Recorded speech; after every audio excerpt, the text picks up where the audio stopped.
Sa ngayon po ay nagpapahinga muna si Pacman sa kanilang bahay sa Binyan, Laguna bago dumalo sa isang concert para sa kanya sa Pasay. May ulat on the spot si Lay Alves. Lay?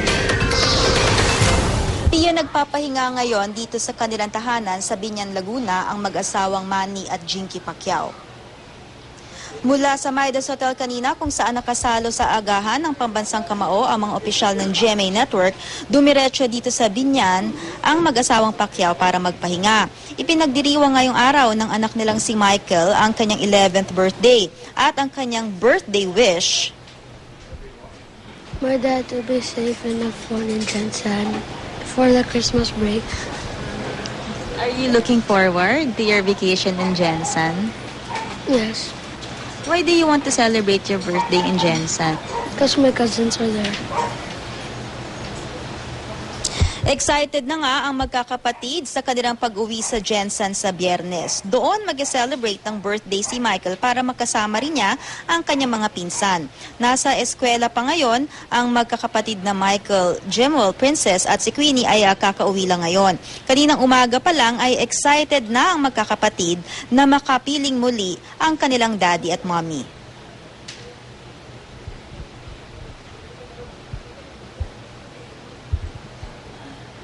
Yes, Pia, mula rito sa Binyan ay didiretso ang pambansang kamao mamaya sa SM Mall of Asia para sa kanyang maikling concert. At pagkatapos noon ay didiretso na siya sa Kamara para umattend ng session. Pia?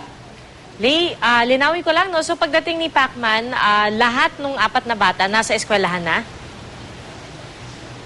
Tama yon, Pia. Mga around 7 to 8 sila kasi pumasok sa eskwela. Dumating dito si Manny mga past 9. So, hindi na niya naabutan yung kanyang mga anak. So, ngayon pa lang, ang una niya palang makikita ngayon dito ay si Queenie, nakakauwi lang. Samantalang yung tatlong iba pa, ay nasa eskwela pa at mamayang hapon pa raw ang uwi. Pero ang pagkakalam natin, Pia, dahil nga birthday ngayon ni Michael, bagamat hindi sila dito magpa-party, ay magkakaroon ng simpleng dinner ang pamilya mamayang gabi, Pia. Alright, so mukhang ngayon, Lay, ay nakapagpapahinga naman si Pacman. Yes, Pia, pagdating nga dito ay binati lang natin siya sa kanyang pagbabalik at pagkatapos nun ay dumiretso na silang mag-asawa sa kanilang silid para makapagpahinga para nga rin sa kanyang show mamaya sa MOA at sa kanyang pag-attend sa session sa Kamara, Pia.